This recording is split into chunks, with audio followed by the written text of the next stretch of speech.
Morning, everyone. Part of our worship service is to be thankful for your neighbor. No?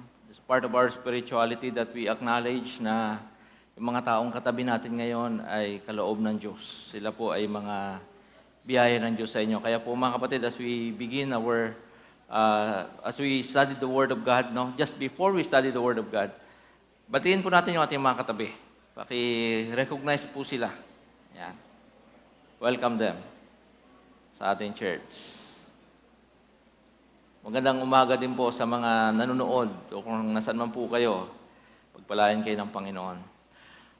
At sa umaga pong ito mga kapatid, tayo po ay lumapit sa ating Panginoon. Marami po tayong mga dapat dalhin sa pananalangin.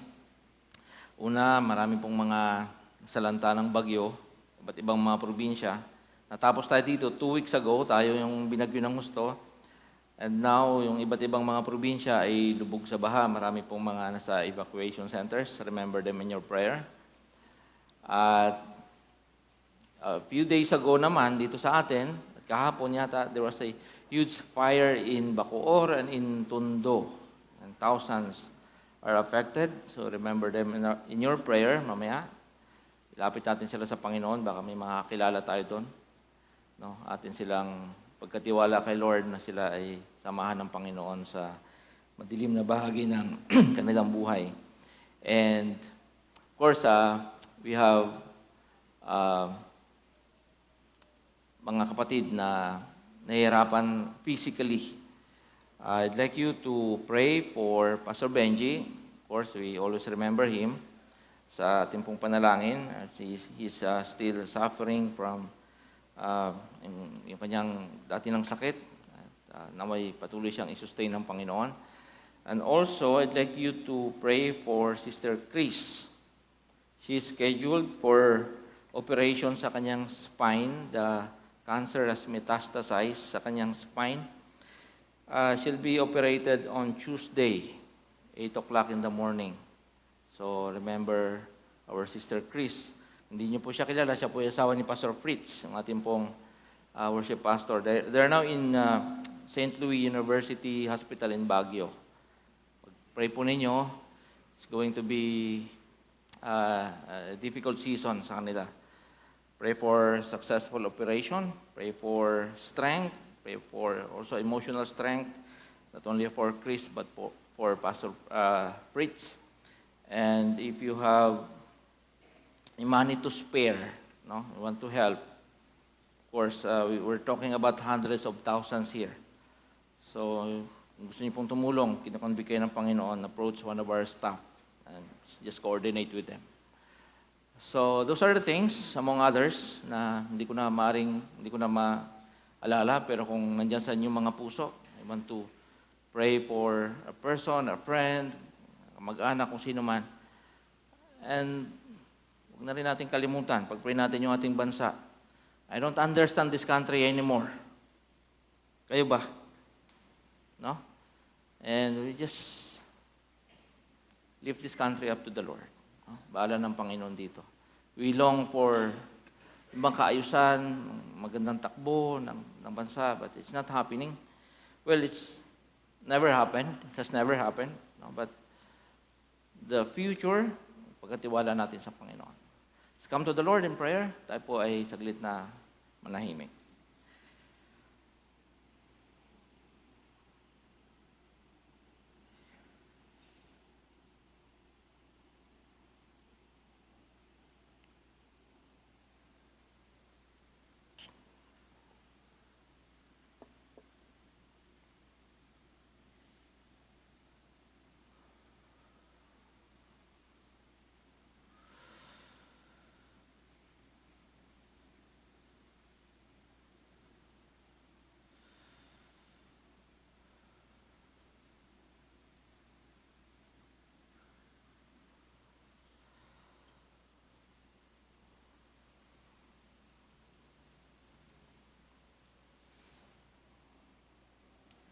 Father, being in this place is already a blessing, Panginoon. Sa aming mga pinanggalingan kasi, sa aming mga tahanan, mga trabaho, kung saan man, Panginoon, sa school, maraming mga challenges, maraming mga issues. Pero pagdating po namin sa lugar na ito, Panginoon, this is indeed a sanctuary for our souls. Here, there is peace, there is comfort. Mayroong favor na nadarama ang bawat isa, Panginoon. And we believe also that those things, Lord, mentioned earlier, Panginoon, for items ng pananalangin, Panginoon, alam namin na tinutugon po ninyo. Meron kayo sinasabi, Panginoon, sa mga tao ngayon na involved sa mga sitwasyon ngayon ng kanilang mga buhay, Panginoon, you are ministering to them through your Holy Spirit. Father, we lift them up to you. We exercise our faith in Christ. Those who are sick and in need of healing and recovery. Father, we trust you, Lord. You are still our Jehovah Rapha, the one who heals anumang mga sakit namin, Panginoon. You are the God of comfort for those who have lost their loved ones. Speak to their hearts, Lord. You are the God who helps us in seasons of needs, Panginoon. Those who are in evacuation centers, we pray for them. Help them, Lord. Pray for a successful operation for Chris. Father, you know what is best, Lord. We will submit to your wisdom. Those who are here, struggling, Lord, with relationships, kung mayroon man, Panginoon, mga issues sa tahanan, mga mag-asawa, Lord, we come to you because you are the Prince of Peace. Kayo po nagbibigay ng kapayapaan, pagkakasundo. Ano man ang aming kalagayan at sitwasyon ngayon, Panginoon, amin itong tinataas sa inyo, nananampalataya kami. Kung nasaan man kami, you will meet us there, Lord. Minister to us. Father, Son, and Spirit, we pray. Amen. Amen. Again, good morning mga kapatid. Welcome to All Generations Church. And we are continuing sa ating mini-series na may pamagat na Life's Transitions. Yung mga pagbabago ng buhay. No? May mga transitions na mabibigat. Like for example, you lost your loved one. Mahirap na yun. No? You will have to wait until Jesus returns before seeing that loved one again. May mga ganong mabibigat na mga transitions ng buhay. May mga transitions naman na medyo magaan lang. No? Mula sa row 4, nalipat ka sa row 3 sa school. Improve ng konti yung iyong intellectual capacity. Yon, medyo mabagaan mga transitions. No? Dati, paborito mo Jollibee, ngayon McDo na. Mga ganong mga maliliit na mga transitions. No? Now, malaki man yan, maliit man yan, no? Transitions ng buhay. Like, for example, nagkaapo ka na, nag-retire ka na sa trabaho, nalipat ka ng assignments, mga masasalimuot minsan. No? Kailangan paghandaan. Di ba? Kailangan ready tayo to face mga transitions ng buhay. We've talked about Abraham. We've talked about Jeremiah. At ito pong Psalm 1, ating pag-aaralan ngayon, ay sequel ng Jeremiah. Di ba sabi natin, the Lord ordained, because of the rebellion of Israel, that the nation will be sent to Babylon for 70 years. They will be exiled in Babylon. Jeremiah has been preaching for like 40 years. Nobody listened. And the exile happened to them. The book of Psalms, most of them were collected during the exile in Babylon. Now, balikan natin yung transitions. There are God-initiated transitions. May mga itinakda ang Diyos na transitions ng buhay natin, katulad na nga nung kay Abraham. But there are also transitions in life emanating from mga selfish actions natin. Consequences ba ng disobedience? Now, regardless of reasons, huwag na natin alamin kung ano mga reasons na nangyayari sa buhay mo. If you are in the middle of a transition ngayon, ang totoo kasi, transitions ay nangyayari sa buhay, and they bring painful and difficult seasons sa inyo pong mga buhay. For many, katulad na halimbawa ng nawalan ka ng mahal sa buhay, life will never be the same again. Laging mayroong puwang. Laging mayroong espasyo sa iyong puso. Now, what would you do if God wills to uproot, bubunutin ka ng Diyos kung nasaan ka ngayon, God will transport and transplant you into some place totally strange. Hindi mo alam kung saan, hindi mo alam kung anong mga taong nandyan. Sometimes the place is hostile. What is the best way to flourish and bear fruit under such unfortunate condition? Hindi ko alam, mga kapatid. Baka nandiyan ka ngayon. Anong gagawin mo? Paano bang mamumunga ang isang Kristiyano kung dumaraan ka sa mga ganitong bahagi ng buhay, mga period ng buhay mo? This is a challenge, an invitation of the book of Psalms. Yung mga transitions ng buhay. Psalm number 1, is inviting us to enter itong season ng buhay na to. Psalms are prayers. Ginagamit silang mga panalangin noon na nag-circulate sa Israel for thousands of years. At hanggang ngayon, ginagamit natin, used primarily in communal worship. Of course, may mga personal authors yan like David, Moses, Asaph, mga personal din ng mga experiences yun. And they shared itong mga pieces of arts na to and music or chanting to invite others for worship. These songs, sabi ko kanina, got collected and compiled. 150 of them during the Babylonian exile. Diba, 70 years silang nandun. Yung mga psalms na ginagamit noon sa temple worship, because the Babylonians destroyed the temple entirely, sent the people to Babylon for 70 years. Now, they collected the scholars, the religious leaders na nandun, nakasama sa exile, they collected the Psalms. 150 of them. Habang nandun sila sa Babylonia for 70 years. Desperate and afraid, Israel turned to these Psalms to find meaning and purpose while in Babylon. So habang nandun sila, mga bihag sila doon, they collected the 150 Psalms to make sense of their painful experience there.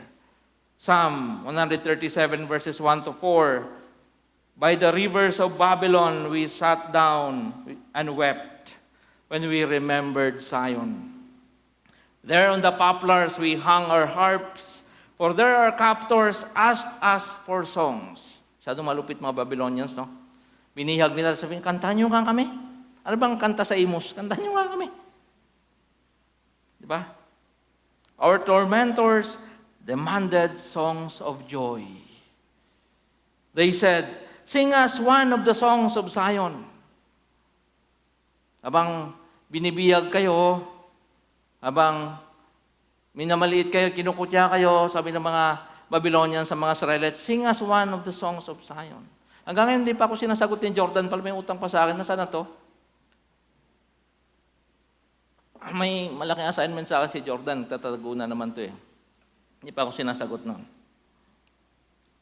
Sabi nila, how can we sing the songs of the Lord while in a foreign land? And they collected the Psalms para magtuloy ang kanilang buhay pagsamba. If you are here today, confused and worried about the next phase of your journey, listen to this message with an open heart. There might have been a sudden transition in your life. Hindi mo inaasahan. And this is the message God wants you to hear. This message, maaaring sabihin mo, masyado nang late yan, Pastor. Nandiyan na ako sa transition na yan. At hindi ko alam na transition pala ito. Hindi ko naintindihan ang aking sarili. Ang tagal ko na nandyan sa sitwasyong yan. I don't know how to respond to that, pero ito na lang. Hope is still offered fresh from the oven of God's Word. Maybe you see yourself being transported ngayon. Or perhaps, natapos ka ng i-transport, you will be transplanted. Nanonood ba kayo ng mga video nung wala kasi yata dito sa Pilipinas yun, yung sa mga developed countries, pag nag-expand sila ng mga kalsada o gagawa ng building doon sa maraming mga puno, hukayin nila yon. Tapos, ita-transplant sa ibang lugar. That's the picture of Psalm 1. Wherever you are in your journey right now, God wants you to flourish and bear fruit for Him. It's not about your location and condition. It's about your heart's orientation and humble action that will define what kind of image God will see in you. Minsan, nakatingin tayo palagi sa location mo at sa condition mo. Hindi mo titingnan, ano ba yung action na dapat ng Kristiyano sa ganitong sitwasyon? Ano ba yung orientation dapat ng puso ng tao sa ganitong sitwasyon? Because God will look at you, ano bang nangyayari sa'yo? Paano ka ba tumutugon dyan? So, ang tanong, ano ang nakikita ng Diyos sa'yo sa kasalukuyan? Is it a fruit-bearing tree as depicted in Psalm 1 or a wasted chaff? Yung ipa, yung palay. Mamili tayo. Palagay mo, anong klaseng imahe or symbol na nakikita ni Lord ngayon sa buhay mo? The images na ginamit dito ng Psalm 1, kung sino man ang author niyan, hindi natin alam, yung pagka-contrast, for me, is parang hindi tama. Unsettling. It is a little bit harsh. Diba? A tree, isang puno, versus a chaff. Pwede bang puno ng mangga, saka aratilis? Medyo malapit-lapit pa yun, di ba? Or kaya, puno ng nara at saka malunggay. Malapit-lapit pa eh. Ang pagkakakontrast ng author ay isang malaking puno na maraming dahon at maraming bunga at saka ipa. Now, sa mga city dwellers, hindi ko na alam kung alam nyo pa yung ipa, basta yung ipa, yung bigas, pag giniling yan, yung kinakain mo, may balat pa yan noon.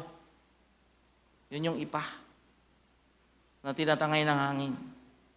Now tell me, kung mali yung aking assessment, mali yung contrast, di ba? Masyado malayo. Bakit kaya? Palagay ko lang to hindi ko kayo ino-offend. Palagay ko lang to. Bakit? Ang ganda ng puno. Tsaka ipa. Kasi, ayaw ni Lord na piliin mo pa rin yung ipa. Baka mag-commit ka pa rin ng mistake.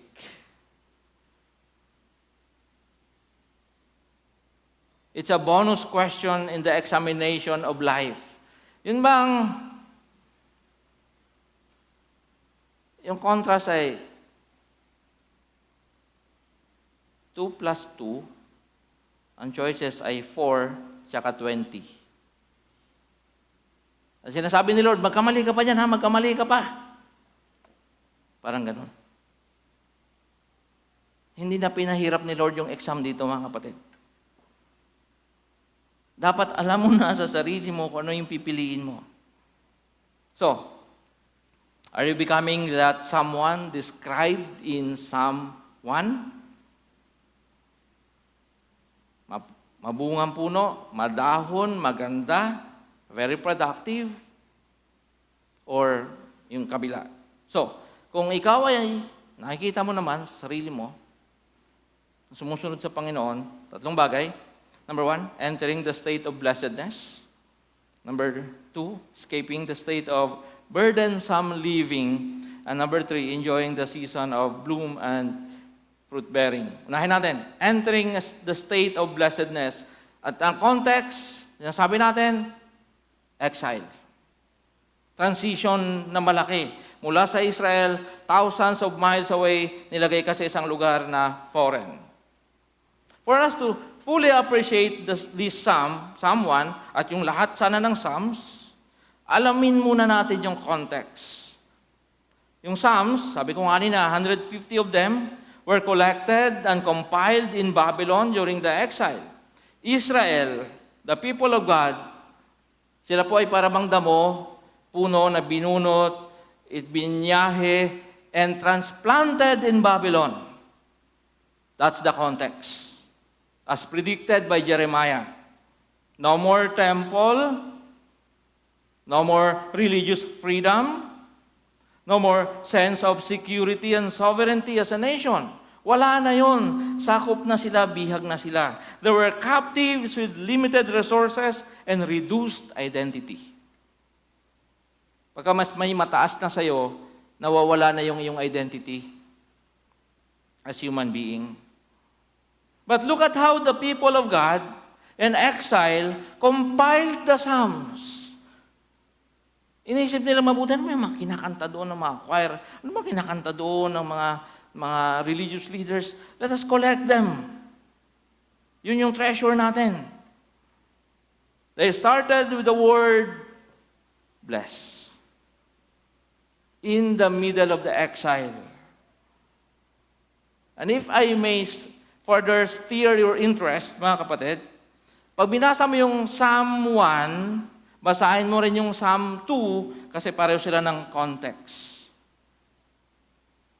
Magkadugtong po yung dalawang yan. At talagang sinadya ng mga compilers na ilagay sila sa una. There in Babylon, they called themselves blessed. Psalm 1, if you are a keen observer, opens with the word bless.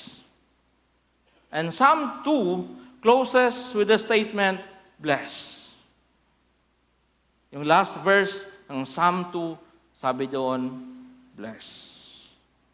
Now, that's the context. They were exiled, they were captives, they were mocked in Babylon, and they responded with searching for meaning, and they found life's meaning in Psalms.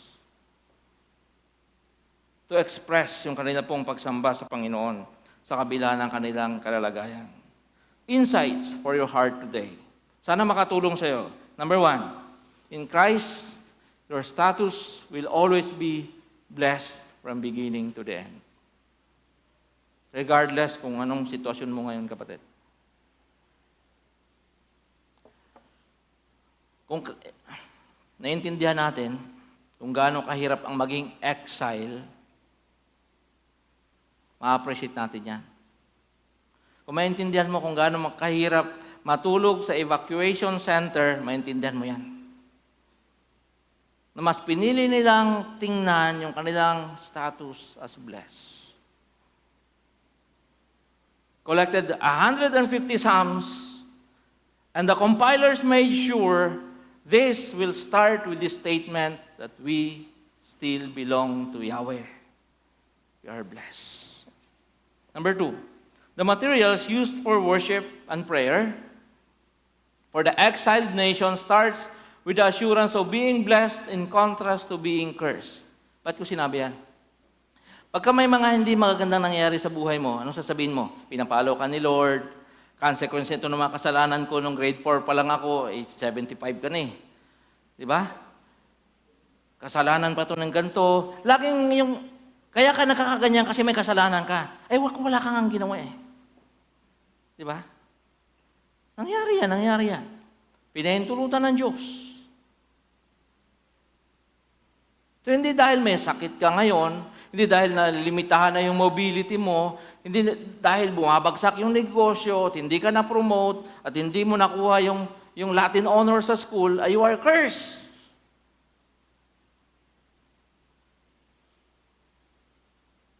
Ganon katindi, ganon kalalim yung impluensya ng Indian philosophy sa atin, yung concept ng karma.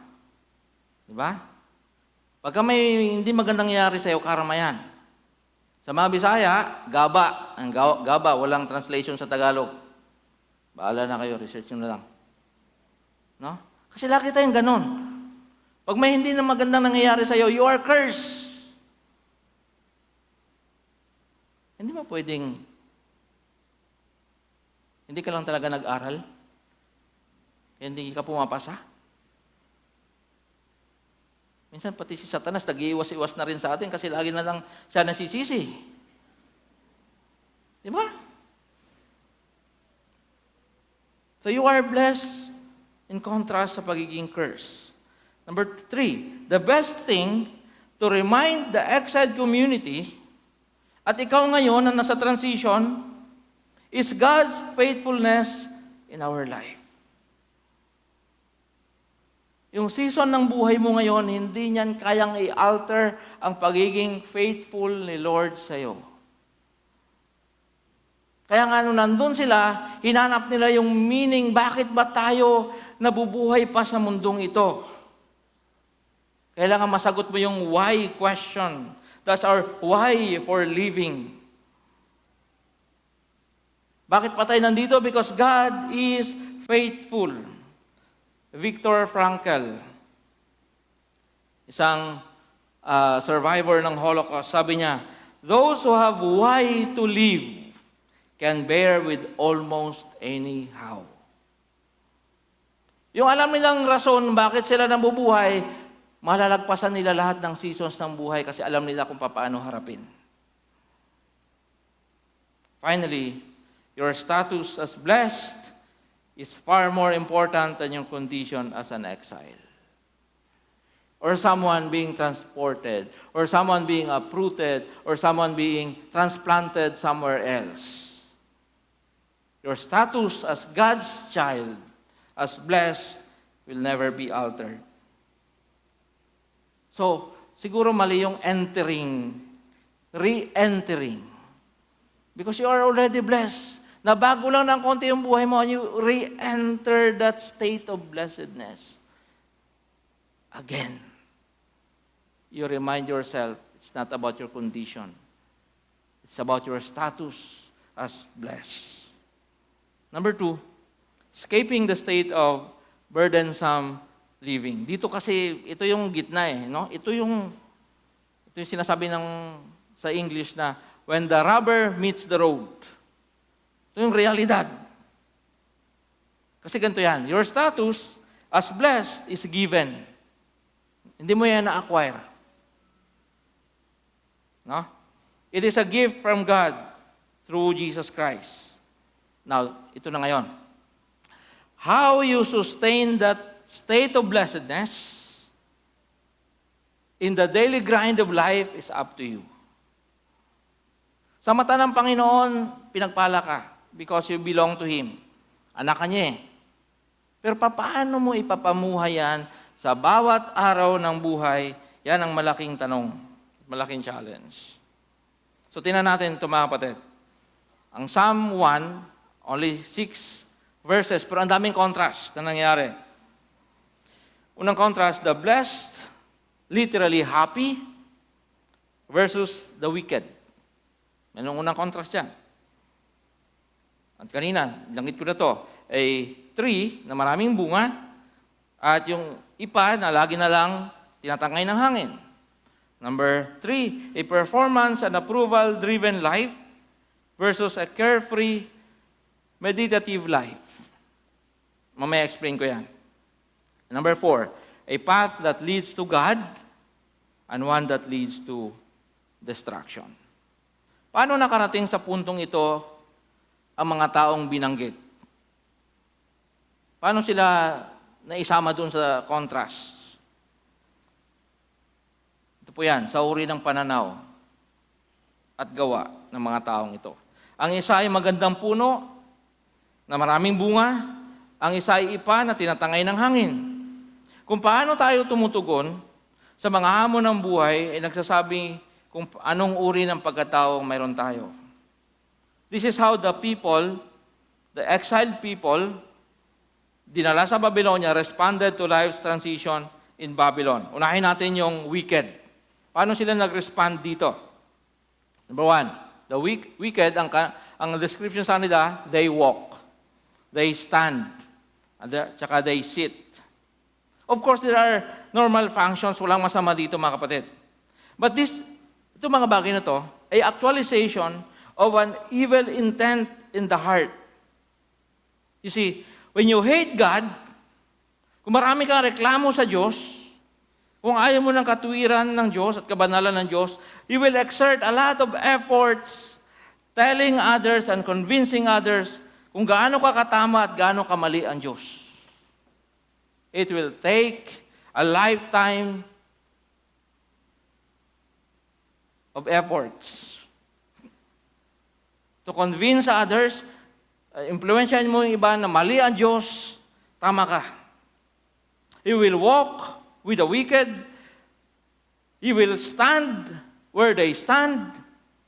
Uupo ka kung nasaan sila, and there you will mock God together. Stand, walk, and sit. Diba? Lalakaran mo yung kanilang landas.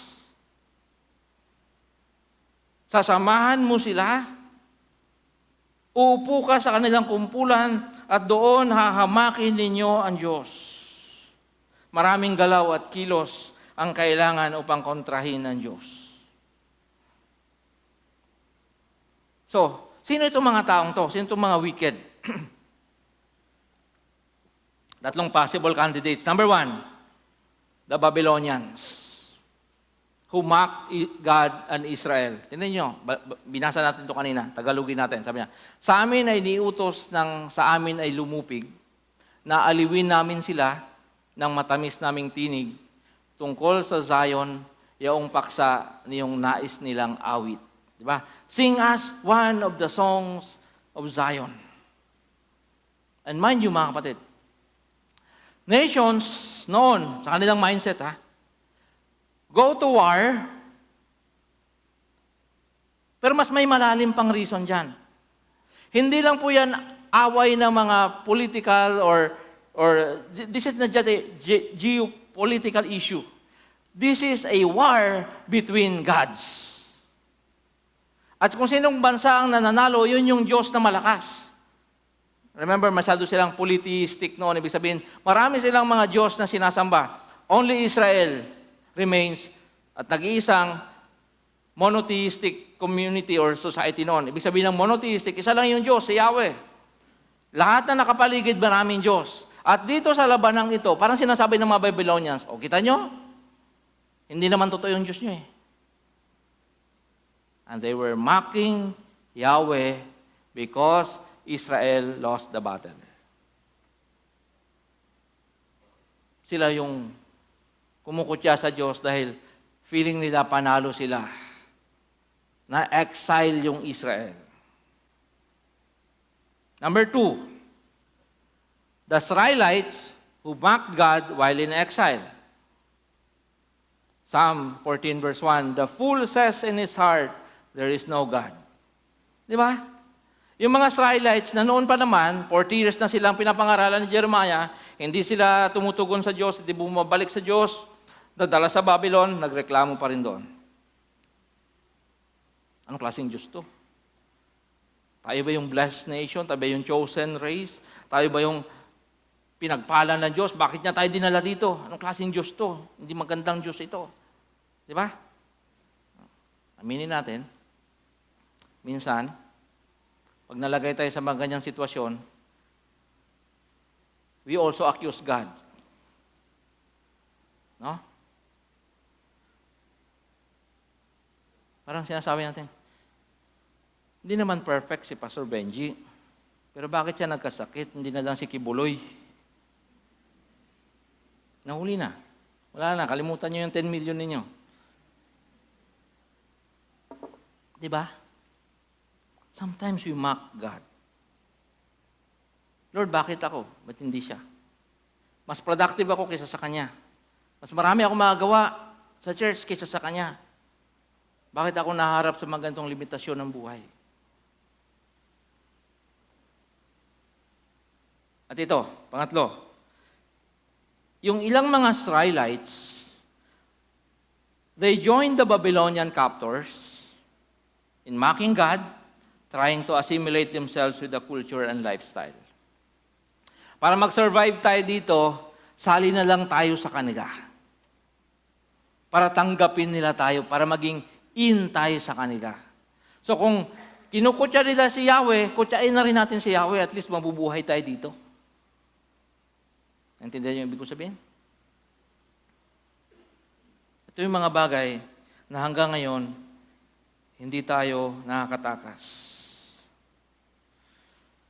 Kasi ang totoo, pag nalipat ka nga naman, pag may mga transitions nga naman, pag may mga nagbago nga naman sa buhay mo, laging mahirap gawin yan. Kahit pa yung mga transitions na ginusto mo mismo at pinangarap mo at pinag-pray mo kay Lord at ginrant ng Panginoon sa'yo, those transitions, pag nangyari sila sa buhay mo, they require adjustments for you to adapt dyan sa bagong situation na yan. You remove someone from his place, katulad ng mga ginawa ng mga Babylonians, you deprive him of his liberty, tanggalan mo siya ng kalayaan, alisin mo sa kanya, tanggalin mo sa kanya yung mga tao sa kanyang buhay, at mga lugar, ay mga bagay sa kanyang buhay, bring him to a new place by force. Pakainin mo ng pagkain na ayaw niyang kainin. Ipakopya mo sa kanya yung kultura, language, and lifestyle, and we have conflicts in the horizon. Magkakagulo talaga because it is an attack to his identity. Kaya ang ginawa ng mga wicked, sama na lang tayo sa mga bumihag sa atin. Total, sila naman yung malakas. Kutyain na rin natin itong Diyos na to na nagpahirap sa atin. Now, in contrast to the wicked, pansinin natin yung righteous, yung pinagpala. Wala namang kaibahan yung kanilang lugar, di ba? Babylonia lang din naman yun. Pareho lang naman sila ng treatment na tinanggap mula sa kanilang mga captors. Pareho lang naman sila ng experience, pero iba ang kanilang tugon.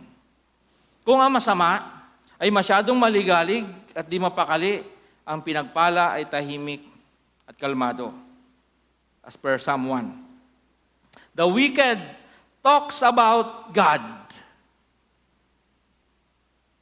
Because they were mocking God, they were talking about God. The blessed talks to God. The already blessed person is made even more blessed because he finds meaning and purpose in prayer and constant meditation of God's Word. Kaya nga, talagang nilagay sa pinakauna ng Psalms, yung Psalm 1, siya talagang pinakauna sa 150 because it starts with the word blessed. It reminds you that when you pray, you enter the holy presence of God because you are blessed. Sa mata ng Diyos, hindi ka stranger. Kaya kahit nasa Babylonia, itong mga pinagpala ng Diyos, tingin nila sa kanilang sarili, sila pa rin ay inaalagaan ng Diyos. The blessed also walk, stands, and sit with others, but this time not to mock God, but to pray and study the Word of God together. Lumalakad itong mga taong ito, tumatayo sila, umuupo sila kasama ng iba upang manalangin at pag-aralan, i-discuss ang salita ng Diyos. Brothers and sisters, this is who we are And this is what we should be doing.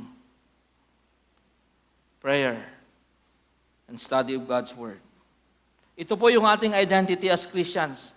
And this is our mission as Christians. Yung iba't ibang ministries na meron dito sa church must be confined dyan sa gilid.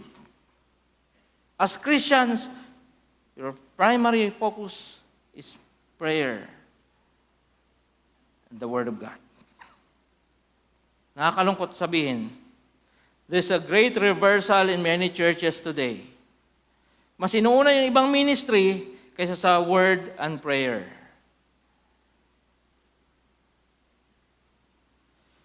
Pagka gantong Sunday, ito medyo konti pa to, no? Last Sunday, mas marami. 300, 400 siguro dito, kasama yung mga bata. Prayer meeting, 30. Now, tell me, is this church healthy?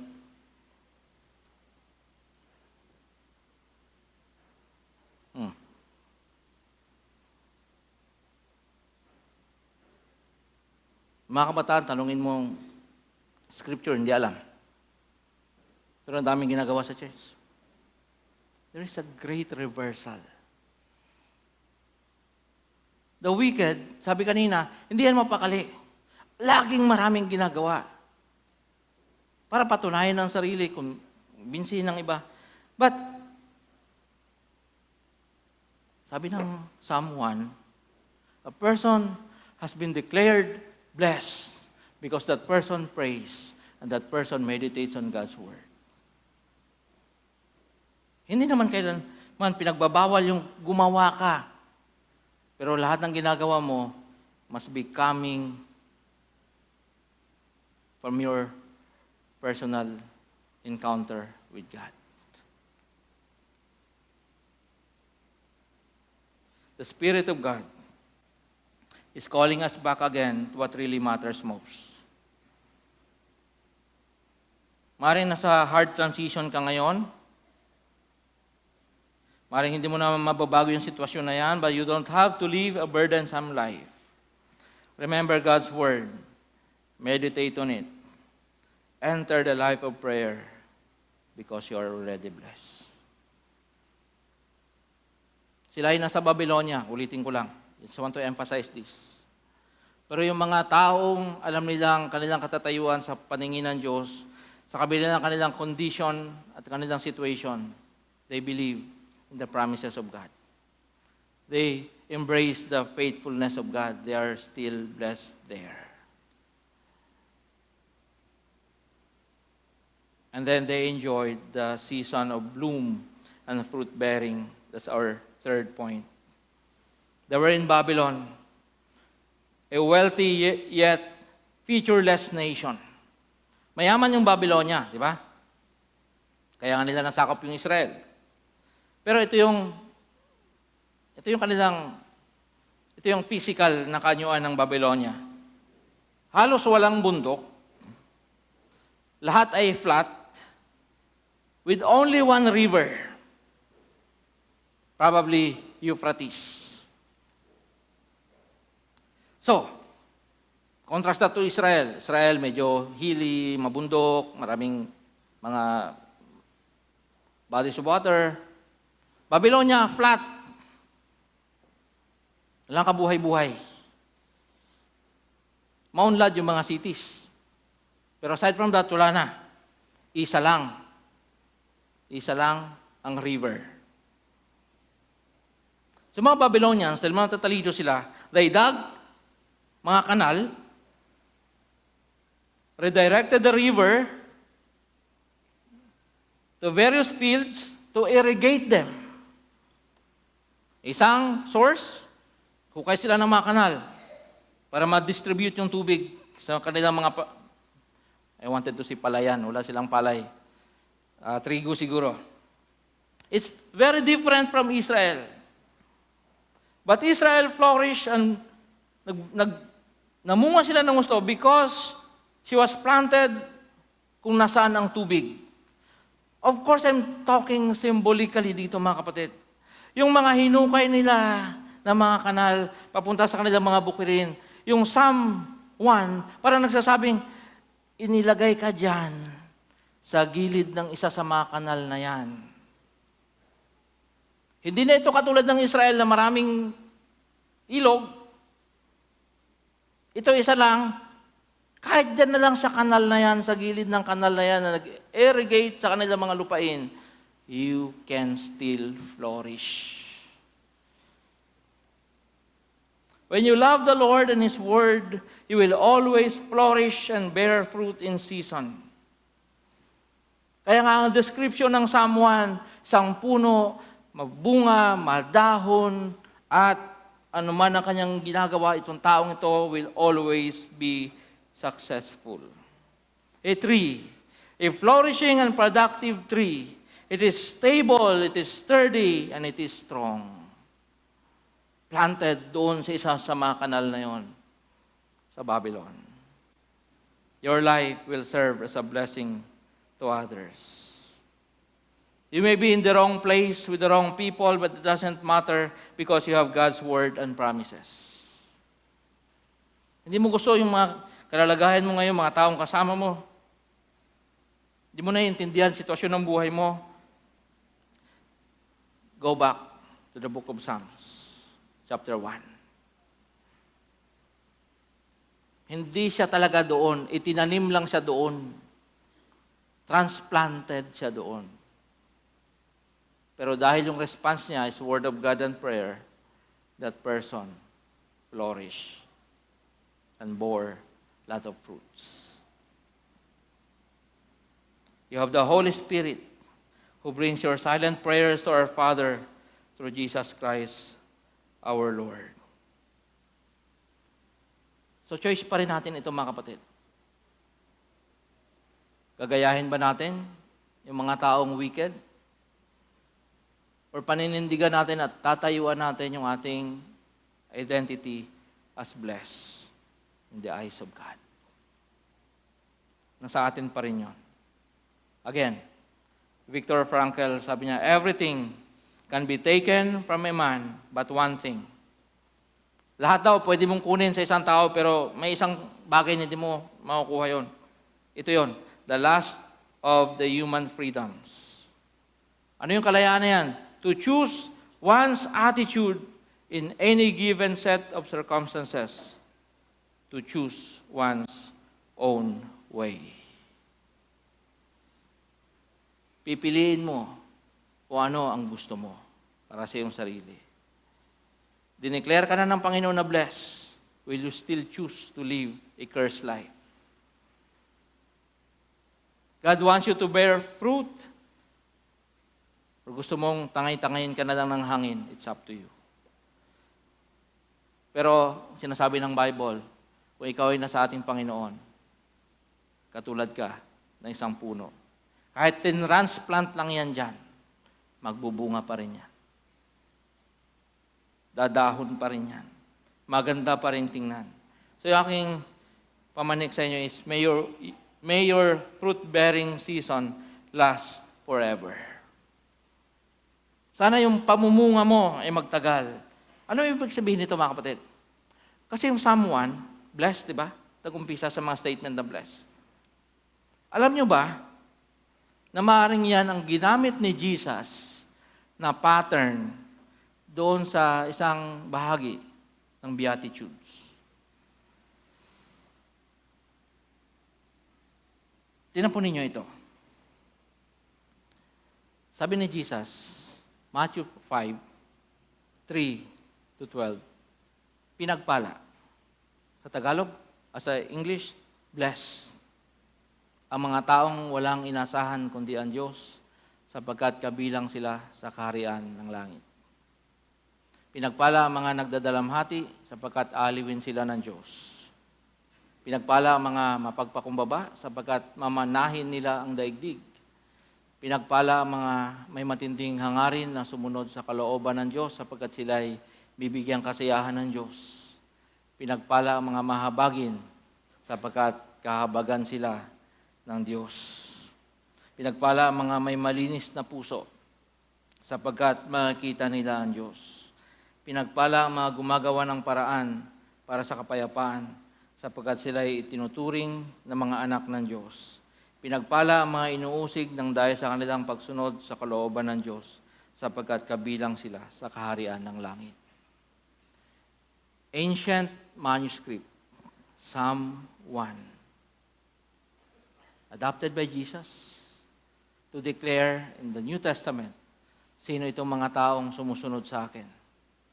Someone in exile made sure na itong mga taong to, pag binasa nila yung ating prayer book, makikita nila tayo ay pinagpala.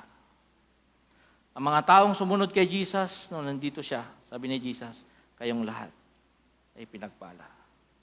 Yan ang sinasabi natin na yung fruit-bearing season ng Kristiyano will last forever. Kasi yung faith mo ngayon, susundan niya ng iba. Susundan ng younger generation. Sa pagtatapos mga kapatid, 4 na bagay, gusto sabihin sa inyo, bloom. Bear fruit. Bless others. And serve the Lord. Father, we are grateful. Kasi Panginoon, wala talagang pwedeng mangyari sa amin sa mundong ito na pwedeng maghiwalay sa amin, Lord, sa inyong pag-ibig. You will always be there, Lord, for us. And victory is being offered, Panginoon, sa amin sa lahat ng mga seasons ng buhay. Help us, Lord, to walk, sit, and stand sa inyong righteousness. Lagi naming alalahanin, Panginoon, kung sino kami sa inyong paningin. We are sinful, we are nothing, and yet you have chosen us. You have loved us. In Christ's name, we pray. Amen. Amen. Magandang umaga mga kapatid. Tayo pong lahat ay tumayo.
Touching every heart, I worship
keeper, light in the darkness, my God, that is who you are.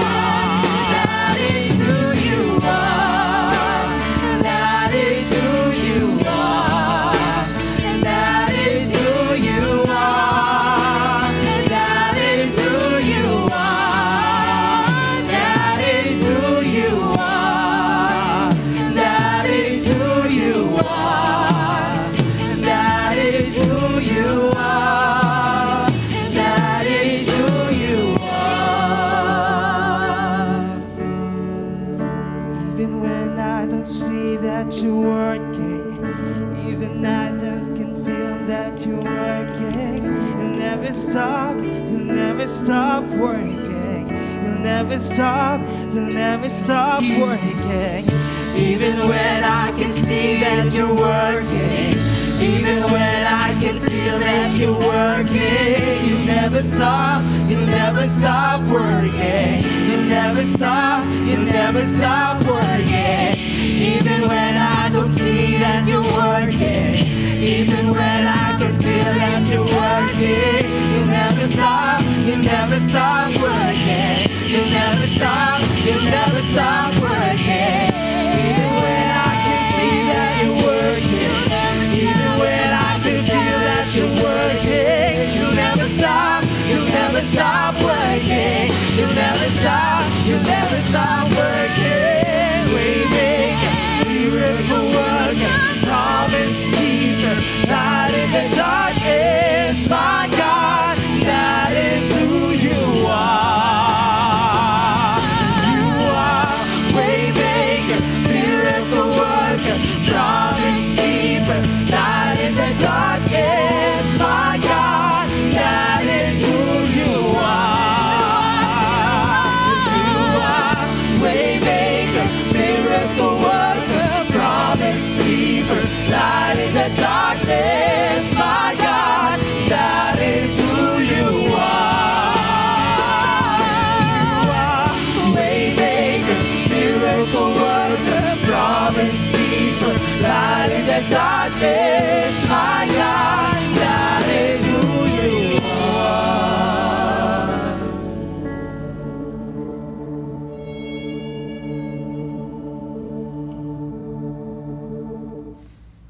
Mari muna kayo maupo mga kapatid. May gagawin lang po tayo ngayon. 2 Sundays ago, pinag-pray natin yung mga staff at saka faculty ng CA. Unfortunately, nung araw na yon ay hindi ho sila lahat nandito kasi may iba-ibang reasons. So yung mga wala ho noon ay nandito ngayon, and we just want to recognize them and pray sa mga kapatid natin ito nasa school. Pagpalain sila ng Panginoon, samahan sila ni Lord. Mahirap po yung trabaho nila. So sa umaga pong ito ay nandito po sila. Tayo na lang kayo dyan sa inyong mga kinaupuan. Yan, para makilala kayo ng congregation. Ayan po sila. Sila po yung mga staff and teachers natin dito sa CA. Palakpakan nyo naman, parang hindi kayo masaya. Yan. So we'll be praying for them another year, no? School year na naman. Bubunuin nila, lalaan ang kanilang mga buhay sa paglilingkod sa Panginoon doon sa field ng education para sa mga bata. Atin po itaas ang ating mga kamay sa kanilang mga kapatid, pagpalain natin sila. Lord, maraming salamat po Panginoon, una sa pagpapala na meron kaming institution, Lord, educational institution na binigay niyo po sa amin, where we can also engage, Lord, especially the young minds, Lord, of children, ng inyong mga salita, Panginoon. Hindi lang po upang ihanda sila sa future, Panginoon, kundi higit sa lahat, Panginoon, ay itanim sa kanilang mga murang isipan, kanilang mga puso, ang inyong mga salita. At nandito, Panginoon, ang inyong mga anak na inyong tinawag, pinili, binigyan, Panginoon, ng burden sa kanilang mga puso sa pamamagitan ng kanilang mga natapos na edukasyon, Panginoon, upang ilaan, Lord, sa paghahanda sa mga kabataan para sa pagharap sa kanilang kinabukasan, Panginoon. At magkaroon sila ng magandang asal, magandang gawi, Panginoon. At higit sa lahat, mailapit sila sa aming Panginoong Jesus. Amin pong panalangin, Lord, bilang isang church, ang mga kapatid nito, mga staff at mga teachers, Panginoon, You will sustain them, Lord. You will bless them. Not only bibigyan sila ng wisdom, Panginoon, but You will also supply them, Lord, with strength, love, Panginoon, para sa mga bata. Lord, sa buong isang taon ng pagtuturo, Kayo po ang kasama nila. Kayo po magbibigay sa kanila, Panginoon, ang kanilang mga pangangailangan. And as they devote themselves, Lord, in teaching others, Panginoon, I pray, Lord, that You will also take care of their families and loved ones. Lord, ano man ang kanilang mga pangangailangan, Inyo rin pong tutugunan. Lord, ang kanilang mga physical na mga pangatawan, Panginoon, You will give them strength. Lord, ang kanilang mga silent prayers, kanilang mga puso, You will grant them, Lord, according to Your will. At higit sa lahat, Panginoon, nawa patuloy din nilang maranasan ang iyong biyaya. Higit silang mapapalapit sa inyo, Panginoon, sa kanila pong pagstay sa ACBCCA. Salamat po, Panginoon. We also extend, Lord, this prayer, Lord, sa board ng CA, sa lahat ng may mga kinalaman, Panginoon, even mga parents, Lord, some of them are here. Pagpalain niyo po ang buong community, buong pamilya, Panginoon, ng ICBCCA. Mga kapatid, tayo pong lahat ay tumayo. And Father, we also commit to You, Lord, the rest of our day and the week to come. Sasalubungin namin ito ng may pag-asa, may pananampalataya, at pag-asam, Panginoon, kasama namin si Jesus sa pamamagitan ng iyong banal na Espiritu. May the Lord bless you and keep you. May the good Lord make His face to shine on you and be gracious to you. And may He lift up His countenance on you and give you peace. Amen. Amen. Magandang umaga, mga kapatid. Pagpalain po tayo ng ating Panginoon.